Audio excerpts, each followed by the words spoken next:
They say peace is what you fight for. They don't tell you it's the hardest thing to live with. I learned that the night I found her bleeding in my barn, her silver blood pooling on the dirt floor, her 4 eyes wide with something I hadn't seen in an alien before. Fear. She looked at me, raised one trembling hand, and whispered in broken standard, "My empire will hunt you for this." I should have walked away. I should have let the cold Oregon rain wash her away like it had tried to wash away everything else I'd done. But I didn't. And that choice cost me everything I had left. It also reminded me why I'd been human in the first place. The farm sat 17 miles outside of New Portland, far enough that the supply drones only came once a week. I bought it with discharge pay after the Veridian front collapsed, after command decided the war was concluded, even though we all knew it had just gone cold. The land was cheap because nobody wanted to live out here anymore. Too quiet, too empty, too many ghosts in the valleys where the orbital strikes had burned the forests black 12 years ago. I didn't mind the ghosts. They were quieter than the memories.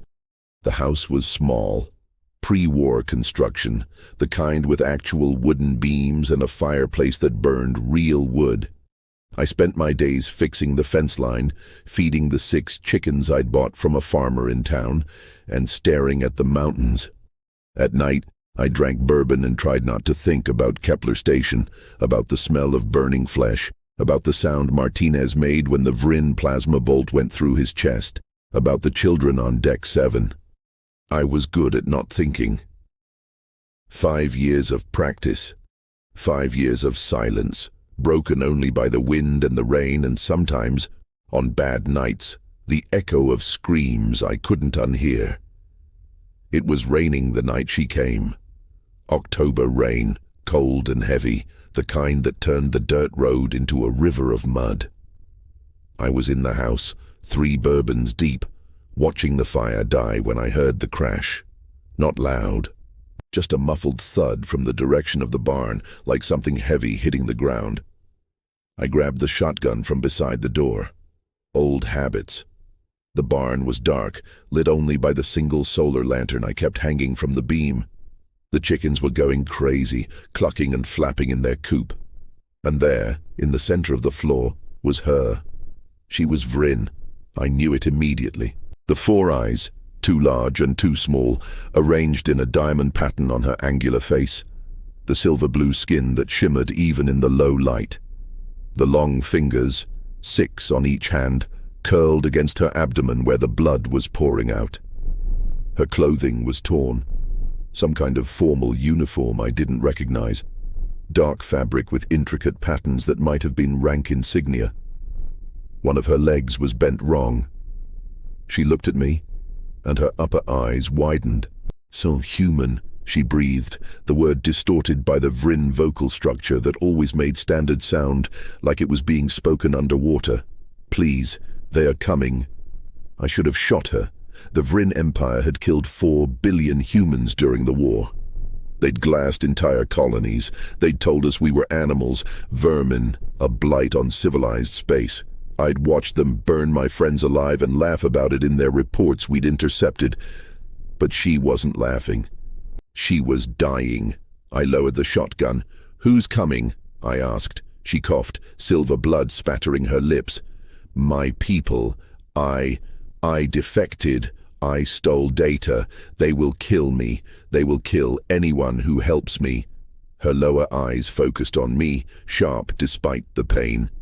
"You should leave me. My empire will hunt you for this." "Yeah," I said. "You mentioned that." I knelt beside her, checking the wound. It was bad. Some kind of energy weapon, the edges cauterized but the damage deep. She needed medical attention, the kind I couldn't provide. The kind that would require a hospital, questions, records, and probably a visit from interstellar relations officers who would want to know why a Vrin noble was bleeding out on my property. "Can you walk?" I asked. "No." She tried to sit up and failed, gasping in pain. "Human, listen to me. I have committed treason against the Grand Ascendancy. I have stolen intelligence about their next expansion. They sent hunters, 3 of them. They shot down my escape pod 5 miles from here. I ran. She trailed off, her eyes losing focus. I do not want to die like this. Nobody does, I said. I scooped her up.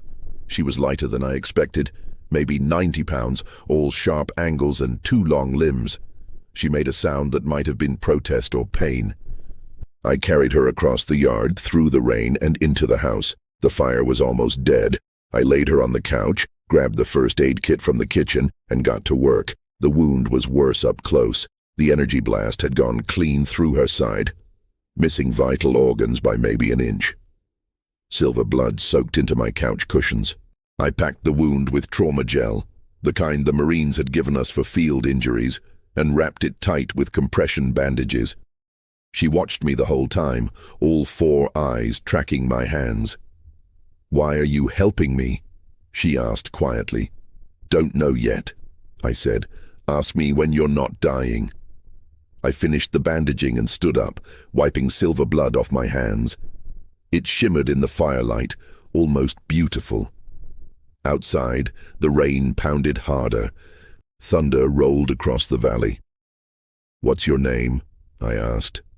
She hesitated. Calith Sormaran. I was 3rd Adjunct to the High Command Intelligence Division. That's supposed to mean something to me. It means I know things, terrible things. Things that will start the war again if I do not get this data to your government. She touched her chest, and I saw it then. A small data crystal embedded just below her collarbone, barely visible beneath the skin. They are planning another offensive, larger than before. 12 colonies in the outer rim. They will strike in 4 months.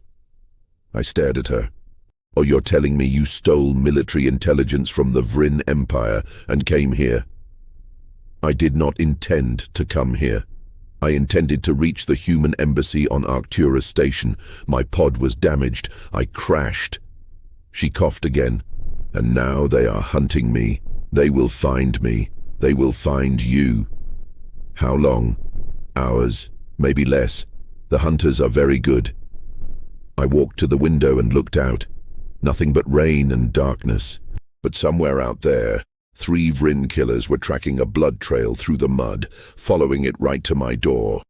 I could still walk away, take the truck, drive into town, disappear, let them find her, let them take their traitor home. It wasn't my war anymore. But I looked at her, bleeding on my couch, her 4 eyes full of that terrible fear, and I thought about Kepler Station, about the Vrin soldiers who'd shown no mercy, about the children on Deck 7, and I thought about Martinez, dying in my arms, whispering, "Don't let them win, Kane.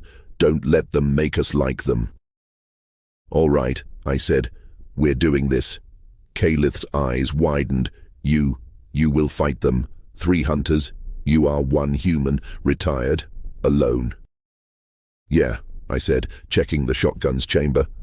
"But I'm a human who's really tired of running." I had 2 hours before they arrived. I spent it preparing. The farm had good bones for a defensive position. The house sat on a small hill with clear sightlines in 3 directions. The barn provided cover on the east side. The tree line was 200 yards out, far enough that I'd see them coming. I had the shotgun, a rifle I'd kept from my service days, and a pistol in the nightstand. Not much, but I'd worked with less. I moved Calith to the bedroom, the most defensible room in the house. Stone walls, 1 small window, solid door. I gave her the pistol. "If they get past me," I said, "you use this." She held the weapon awkwardly, her 6 fingers wrapping around it wrong. "I am not trained for combat. I am intelligence. Analysis. I read reports. I have never killed anyone. Then tonight you learn, or tonight you die." I left her there and went back to the living room. I killed all the lights in the house and watched through the window. The rain was letting up. Bad news. easier for them to move quietly. Kalith's voice came from the bedroom, weak but steady. "Kane?" I'd told her my name while bandaging her. First names only. Safer that way. "Yeah." "Why did you leave the war?" I didn't answer right away. The question sat between us like a stone. "Because I did something I can't take back," I said finally.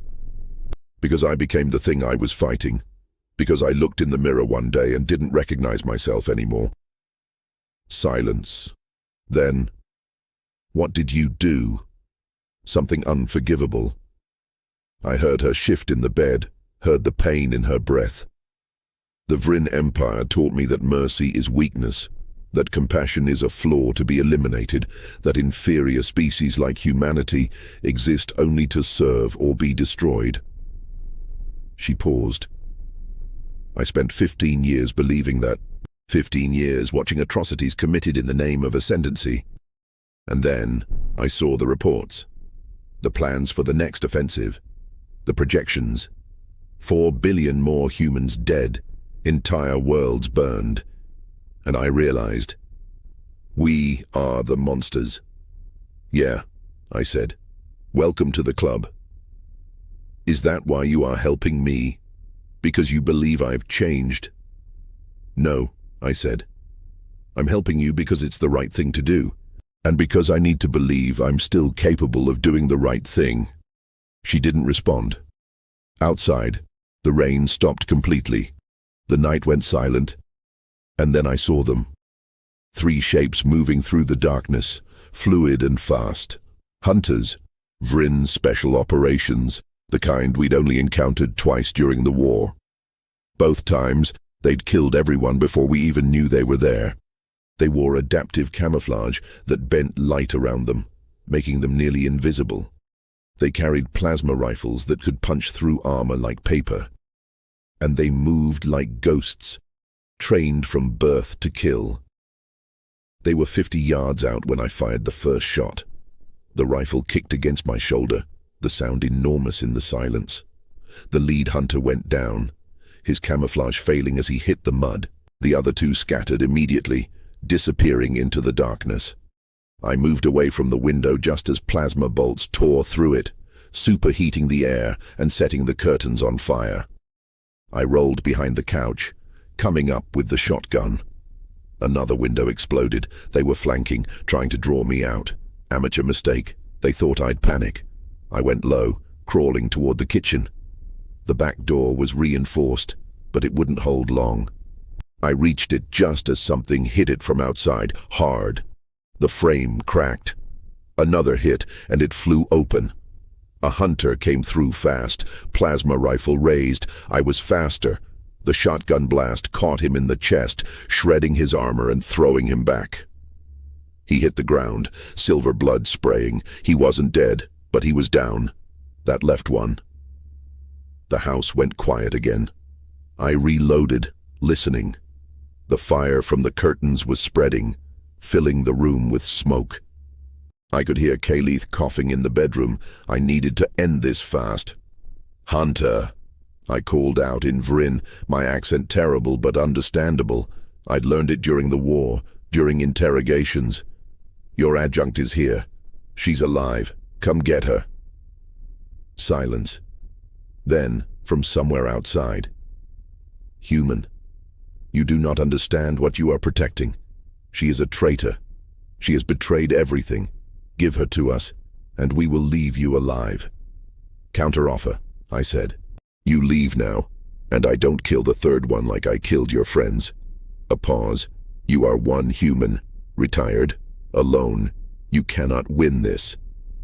"Yeah," I said, moving toward the bedroom. "I've heard that before." I reached the bedroom door just as the window exploded inward. The third hunter came through in a blur of motion, plasma rifle tracking toward Kalith. She screamed, raising the pistol with shaking hands. I fired first. The shotgun blast took him in the side, spinning him. He fired wild, the plasma bolt scorching the ceiling. I fired again, and he went down, his camouflage flickering and dying. The house went silent except for the crackling of fire. I stood there, breathing hard, shotgun still raised. 3 hunters, 3 of the Vrin Empire's best killers, and I'd just taken them all down. Hale stared at me, all 4 eyes wide. You killed them. All of them. Yeah. I lowered the shotgun. We need to move. That fire's spreading, and there might be more coming. I helped her up, supporting her weight. We made it outside just as the living room roof began to collapse, flames roaring into the night sky. The barn was untouched. I got Hale inside and sat her down on a hay bale. She was shaking. They will send more. The Empire does not forgive. They will send ships, soldiers. They will burn this entire region to find me. Then we don't stay here, I said. We run. We get you to someone who can extract that data and use it. We finish what you started. Why? She asked, and her voice broke. Why would you do this? You lost everything tonight. Your home, your peace. For me, for a Vrin.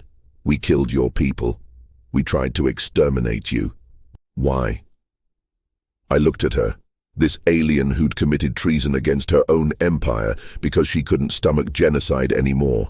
This enemy who'd chosen mercy over loyalty. Because somebody has to break the cycle, I said.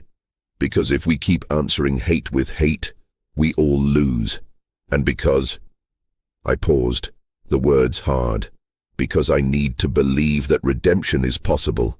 For both of us. She stared at me for a long moment. Then, quietly, thank you.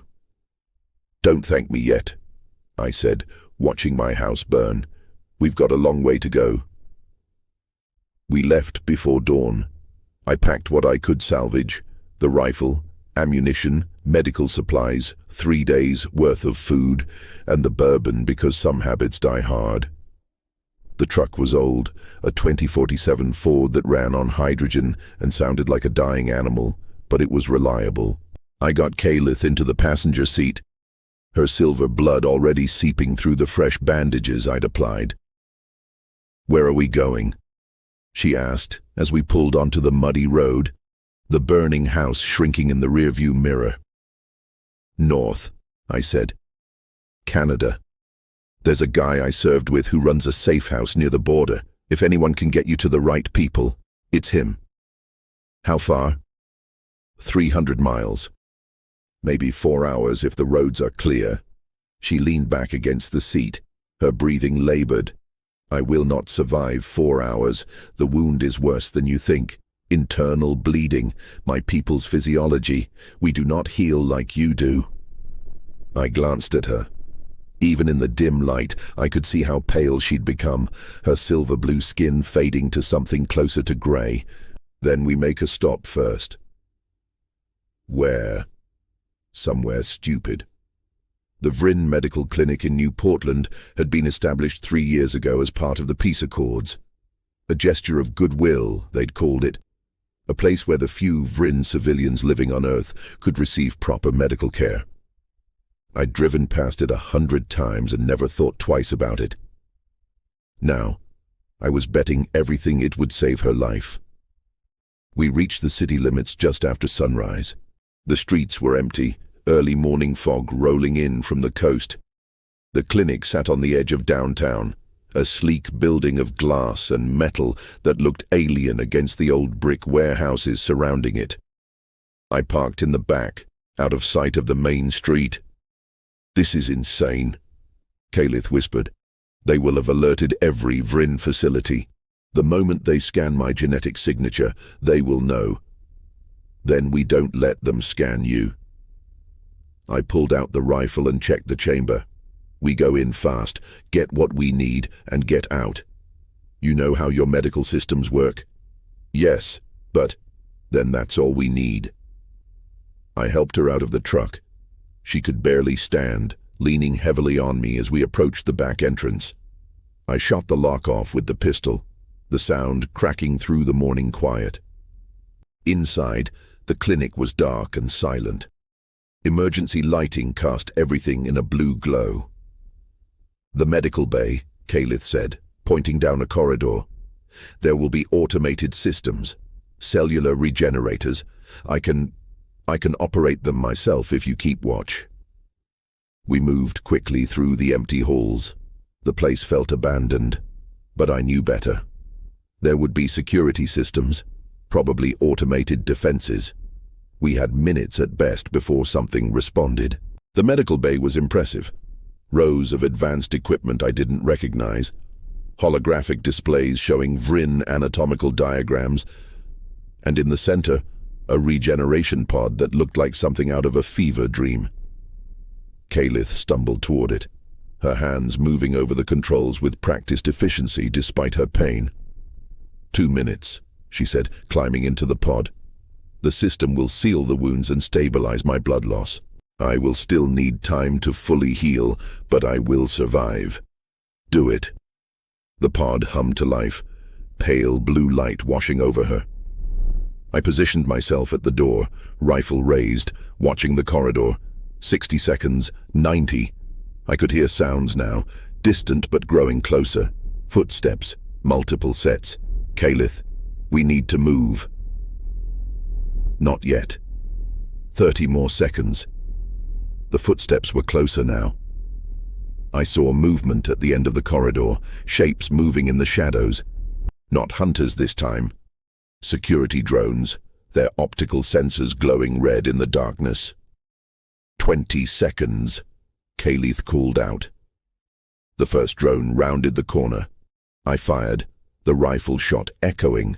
The drone exploded in a shower of sparks. 2 more appeared behind it. I dropped to one knee, firing methodically, 1 down, 2 down. But there were more coming, their sensors sweeping the hallway. Hale, done! The pod opened with a hiss.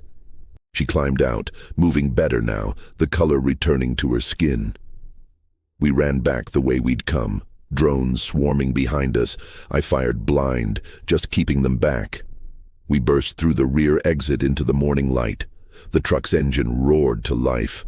I floored it, tires screaming as we fishtailed out of the parking lot.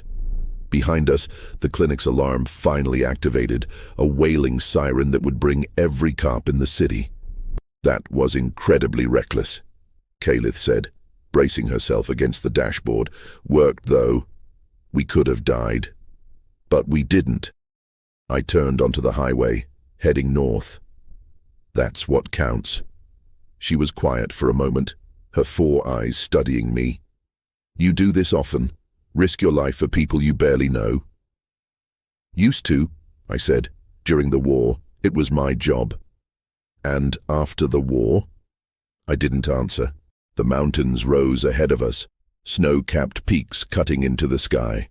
Beautiful and indifferent, the way nature always was. Kepler Station, she said quietly. I read the reports. Deck 7. The civilian section. My hands tightened on the wheel. Don't. You were ordered to evacuate before the Vrin assault. You disobeyed. You went back for them. I said don't. You saved 417 people, mostly women and children. You carried them through burning corridors while the station collapsed around you. You were decorated, called a hero. She paused, and then you were court-martialed for what happened after. I pulled the truck over, the tires crunching on gravel.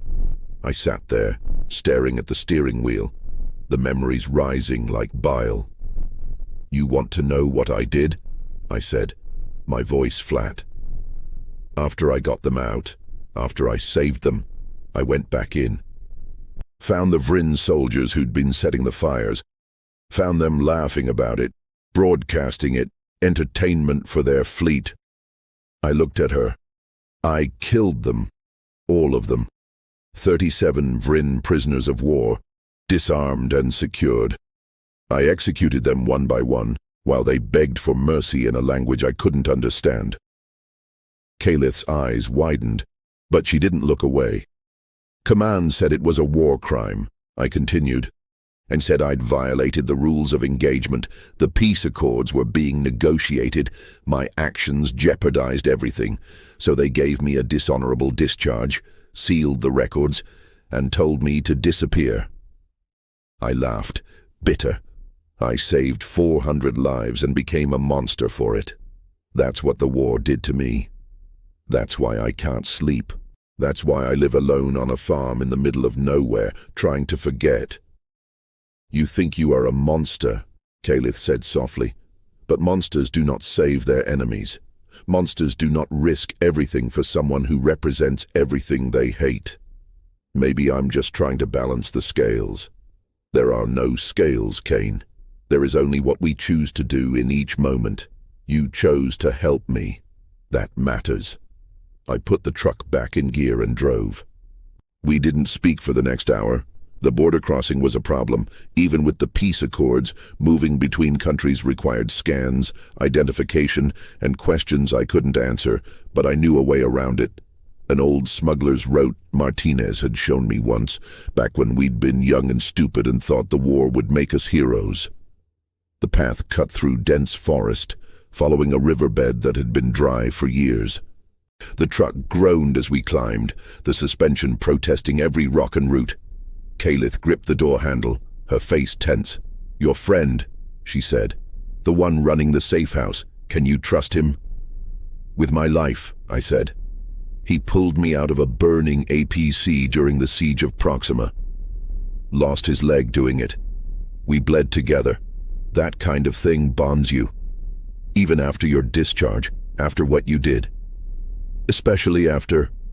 Marcus doesn't care about medals or courts-martial. He cares about right and wrong. He'll help." We crested the ridge just as the sun reached its peak. Below us, stretching into the distance, was Canada. Freedom. Maybe. We started down the other side, the truck sliding on loose dirt. That's when the engine died. Just stopped. No warning. The dashboard going dark. I tried to restart it. Nothing. We rolled to a stop in the middle of the path, surrounded by trees. "Hey, what's wrong?" Hale asked. I popped the hood and looked. The hydrogen cell was fried, burned out by some kind of electromagnetic pulse. I looked up at the sky and saw it. A Vrin surveillance drone, small and silent, hovering 100 feet above us. "Run," I said. We abandoned the truck and plunged into the forest. Behind us, I heard the drone descending, heard other sounds now. Engines, vehicles. They'd tracked us. Of course they had. The clinic must have logged Hale's genetic signature during the healing process. We'd led them right to us. Hale stumbled, her injuries slowing her down despite the medical treatment. I caught her, half carrying her through the undergrowth. Branches tore at my face, my lungs burned. "Leave me," she gasped. "You can still escape." Not happening. "Kane, please." This was always how it would end. I knew it when I stole the data. I knew they would find me. "At least you can." I said no. I pulled her behind a fallen log, pressing us both flat against the ground. Through the trees, I could see them. Vrin soldiers, not hunters this time, but regular military. 10 of them, maybe more, spreading out in a search pattern. They had scanners, plasma rifles, and orders to kill. We were pinned, trapped, outgunned, and outnumbered. I checked my rifle. 15 rounds left. Not enough. Hale touched my arm. "I want you to know," she said quietly, "that meeting you has changed me. I spent my life believing humans were inferior. Animals.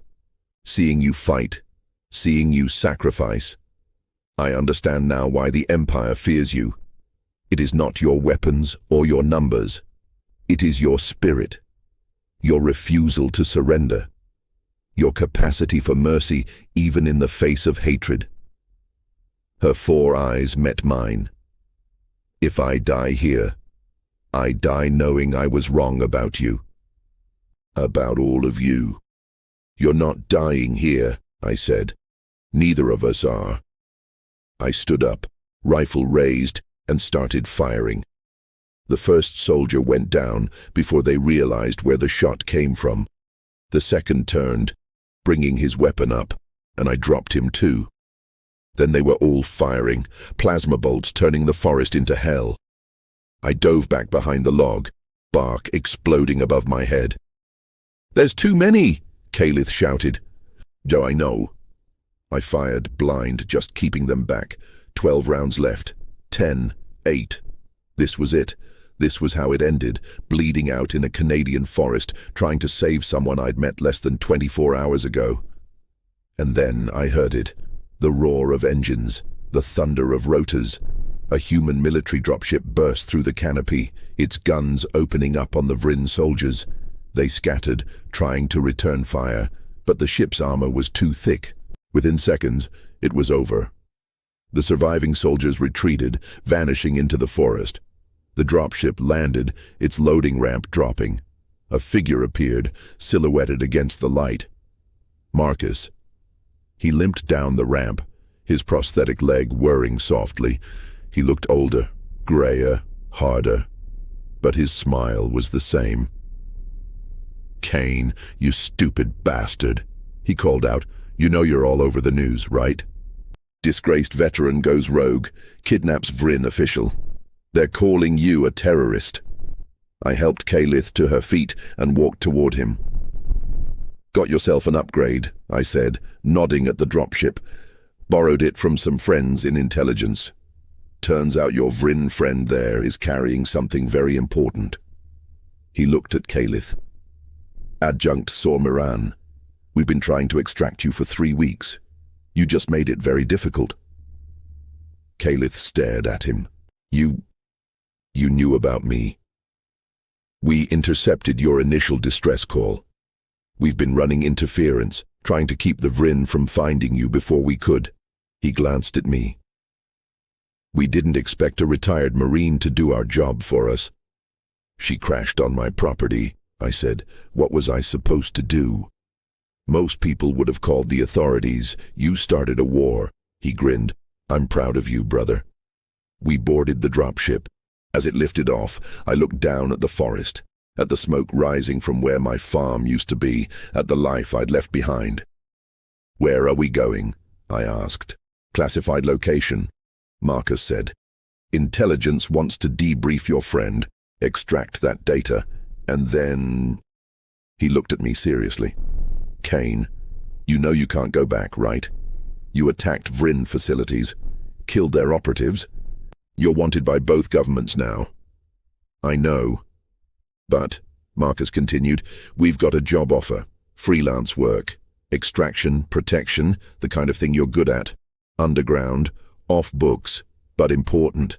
Turns out there's more people like Calith out there. Vrin who want to defect, who have information, who need help getting out." He extended his hand. "You interested?" I looked at Calith. She was watching me, all 4 eyes reflecting something I couldn't quite name. Hope, maybe, or gratitude, or something deeper. "Yeah," I said, shaking Marcus's hand. "I'm in." The dropship climbed higher, leaving the mountains behind. The facility was buried beneath a mountain in Alberta, 300 feet of rock and concrete between us and the rest of the world.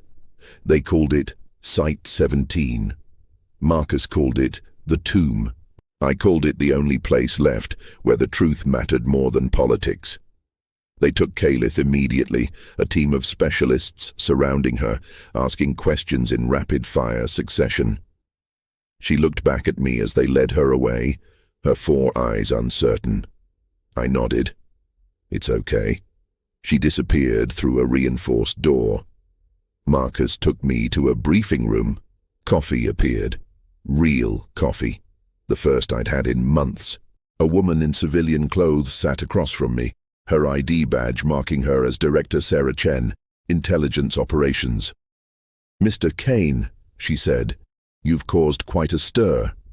"Wasn't intentional." "No, I imagine it wasn't. But you've also done something remarkable. Adjunct Miran has been trying to defect for 6 months. Every attempt we made to extract her failed. The Vrin intelligence network is vast and efficient. We'd almost given up. She leaned forward.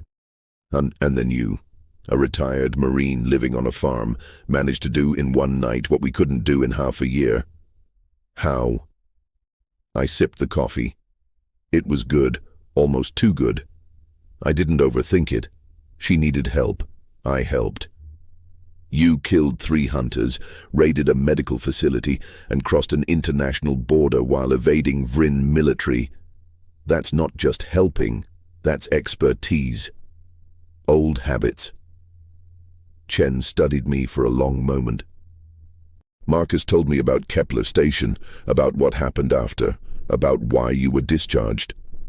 Then you know I'm not a hero. No, she said quietly. You're not.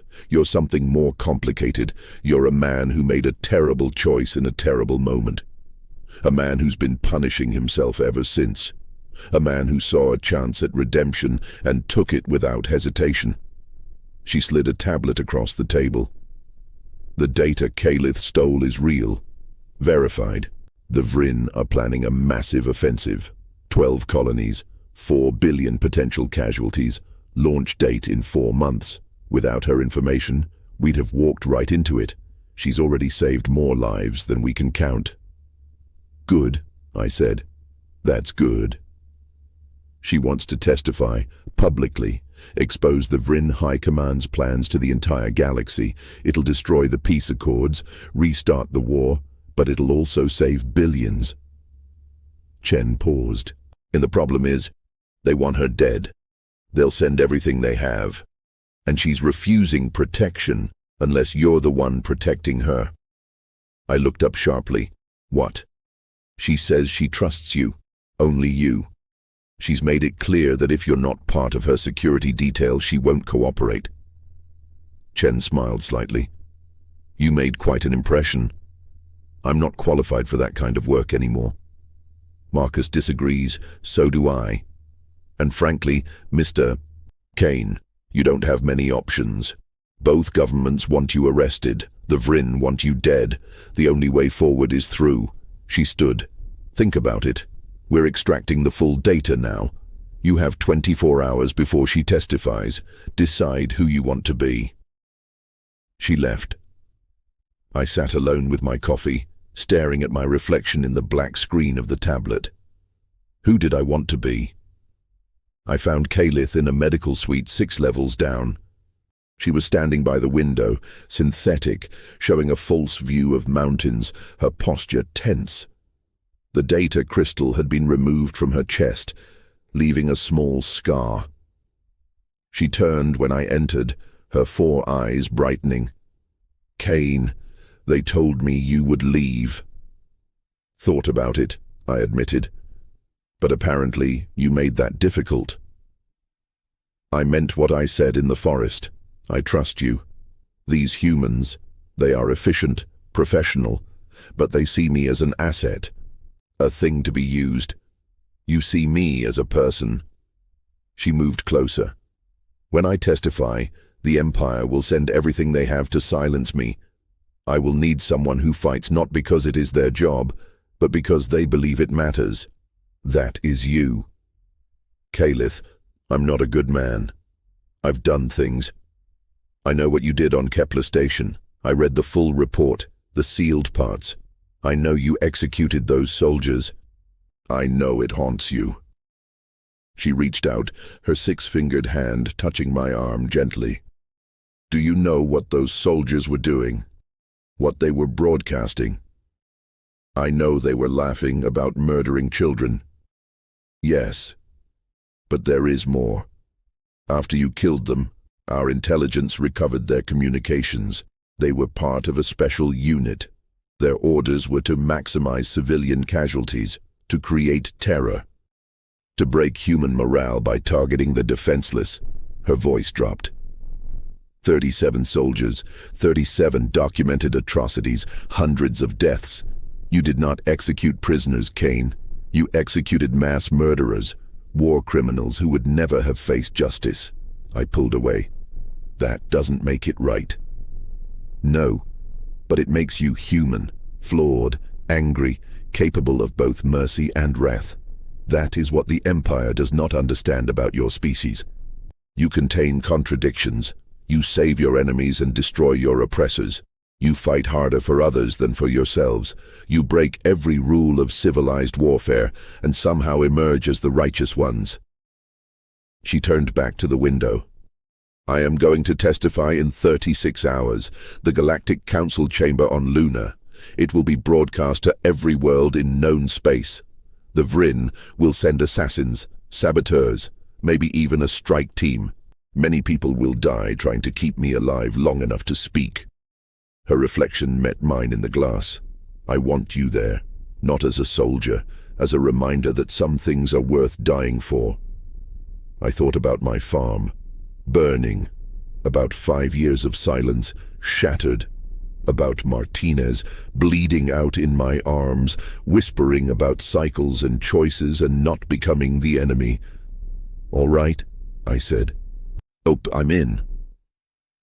The next 36 hours were a blur of planning, briefings, and preparation. Chen's team was good, professional, with a security plan that covered every angle. But I could see the fear in their eyes. They'd read the intelligence reports. They knew what the Vrin were capable of when they wanted someone dead. Marcus pulled me aside the night before the testimony. We stood on an observation deck, looking out at the false stars. "Oh, you don't have to do this," he said. "I can get you out. New identity, new life, somewhere quiet. You've done enough." "Have I?" I asked, because it doesn't feel like enough. "Kane, this isn't penance. This is suicide dressed up as a mission." "Maybe, but it's also the right thing to do." I looked at him. "I've been dead for 5 years, Marcus, just going through the motions." She reminded me what it feels like to be alive, to matter. "I'm not walking away from that." He nodded slowly. "Then I'm coming with you." "You don't have to."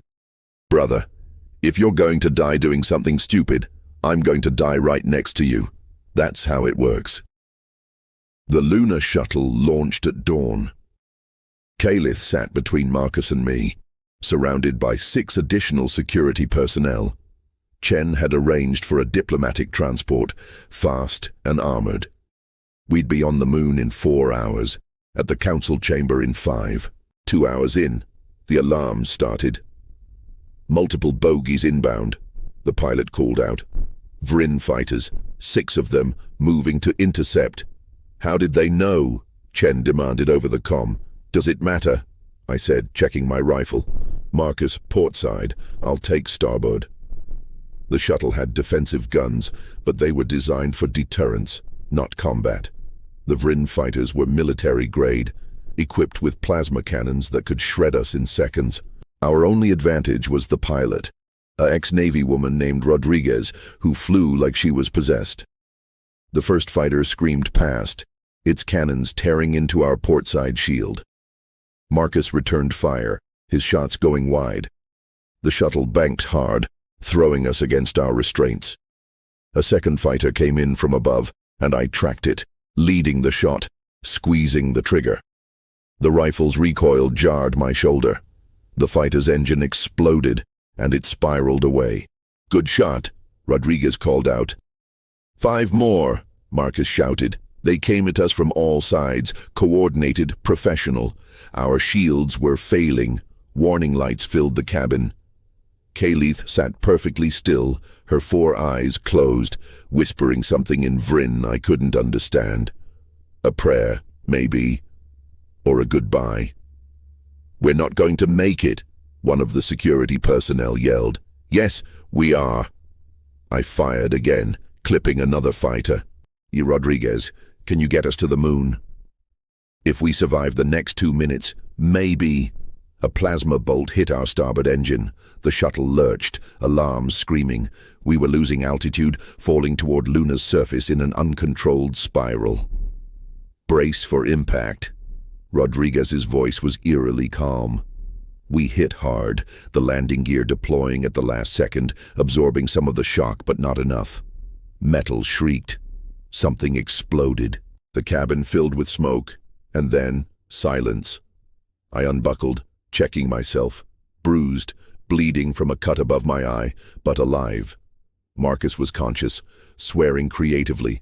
Calith was shaken but unharmed. 3 of the security personnel were unconscious. 1 was dead, her neck twisted wrong. Out, I said. Everyone out, now. We dragged the unconscious personnel through the emergency hatch.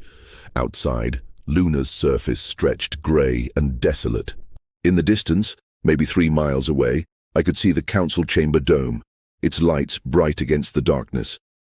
"They'll be coming," Marcus said, scanning the sky. "Those fighters are circling. They'll send ground forces to finish the job. Then we move."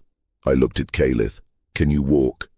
"Yes, but Kane, we will not make it. 3 miles across open ground, hunted by professional soldiers. The mathematics are against us." Math's never been my strong suit. I checked my rifle, half a magazine left. Marcus had his sidearm and a grenade. We were outgunned, exhausted, and running out of time. And then I laughed. Everyone stared at me. "What's funny?" Marcus demanded. "This," I said. "All of this. We're 3 miles from saving 4 billion people, and the only thing standing between us and that goal is a couple of Vrin soldiers who think humans are weak, inferior, animals." I looked at Calith. "You wanted to know what makes us human. This, we don't quit, we don't surrender. We carry our wounded across impossible distances and dare the universe to stop us." I started walking toward the dome. "Come on. We've got testimony to deliver." We moved across the lunar surface, slow and exposed. Behind us, I could see the fighters landing, shapes emerging from them. Soldiers, maybe 20 of them, heavily armed and trained. They'd catch us before we reached the dome, but we kept walking. Marcus saw them first. Contact, 600 yards and closing. "Keep moving," I said. "We stop. We die." Calith was struggling now, the low gravity making her injuries worse. I supported her, half carrying her, my lungs burning in the thin atmosphere of my suit. The dome grew closer, 500 yards, 400. The first plasma bolt hit the ground 10 feet to my left, spraying dust. They were in range. "Run!" I shoved Calith toward Marcus. "Get her to the dome." "Kane, go!" I turned, rifle raised, and opened fire. The range was impossible, but I didn't need to hit them. I just needed to slow them down. I fired methodically, walking backward, buying seconds. Marcus and Calith ran, 2 of the conscious security personnel with them. A plasma bolt hit my shoulder, burning through the suit. Pain exploded through me. I stumbled but kept firing. My rifle clicked empty. I dropped it and pulled the pistol. The Vrin soldiers were spreading out, flanking. I was alone, injured, with maybe 6 rounds left. This was it. And then the dome's defensive turrets activated. Chen must have been watching, must have overridden the safety protocols. The turrets opened up, covering fire raining down on the Vrin soldiers. They scattered, taking cover. I ran, stumbling toward the dome, my vision going grey. The airlock doors opened, hands grabbed me, pulling me inside. The doors sealed behind me with a hiss of pressurization.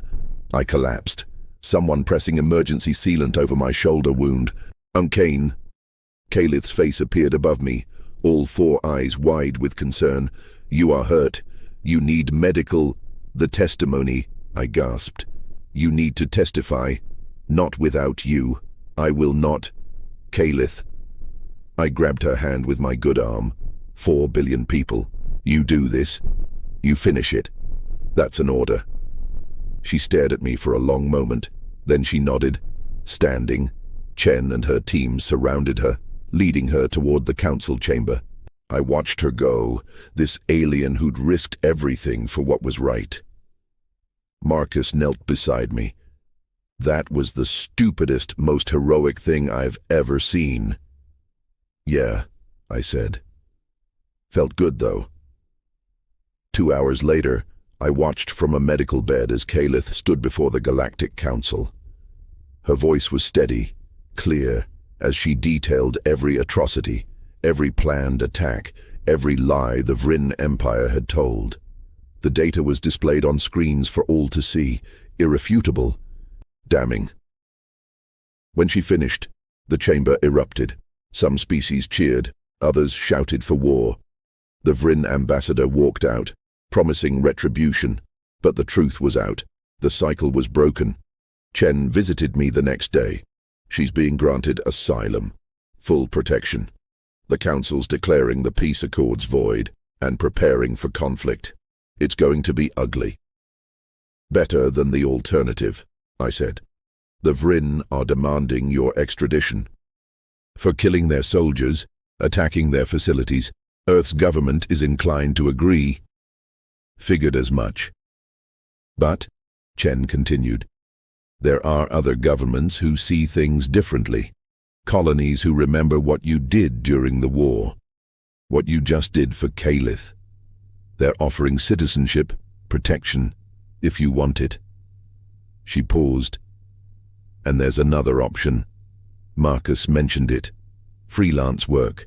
Helping others like Hale defect. Protecting people who need it. Underground. Dangerous, but important. We could use someone like you.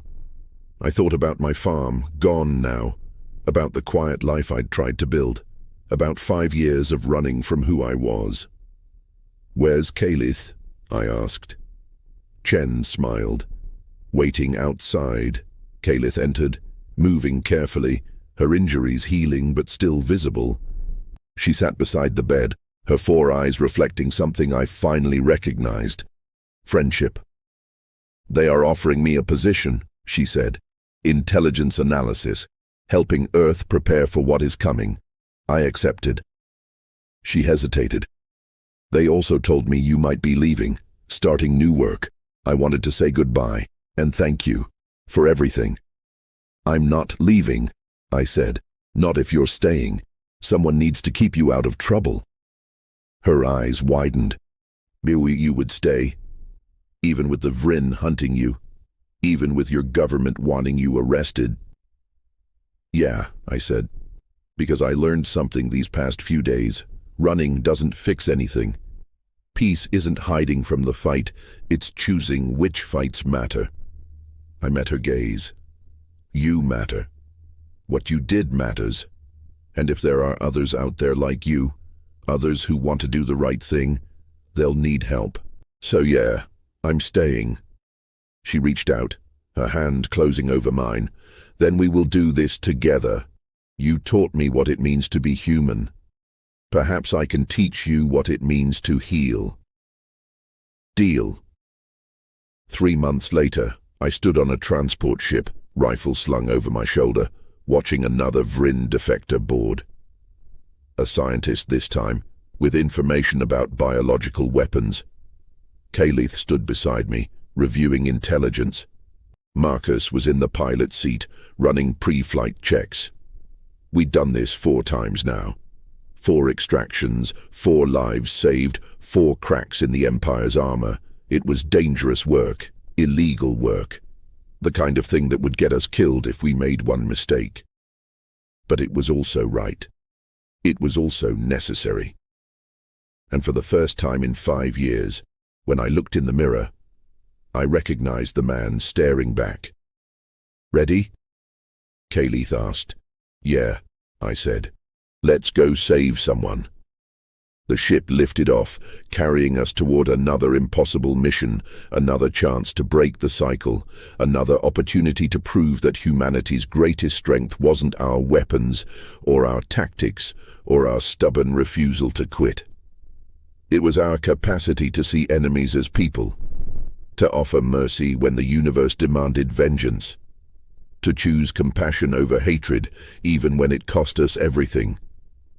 That's what it meant to be human, and I wouldn't trade it for anything. And